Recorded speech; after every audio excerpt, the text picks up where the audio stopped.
BSK apartment হ'ব second ফ্ল'ৰত তো সোমাই ড্ৰয়িং ডাইনিং হল এটা আছে ইপিনে দুটা বেডৰুম ইপিনে কিটচেন আছে কিটচেন ফ্ৰণ্টৰ পিনে ইপিনে বেলকনি এখন আছে এইপিনে দেখাই দিছোঁ এইটো বেলকনি এখন আছে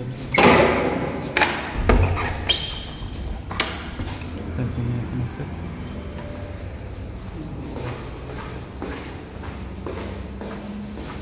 ইপিনে এইটো কিটচেন আছে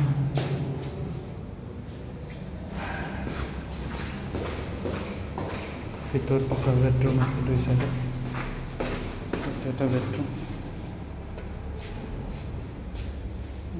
ইপিনে এটা বেডৰুম দুটা আছে এইটো এটা বাথৰুম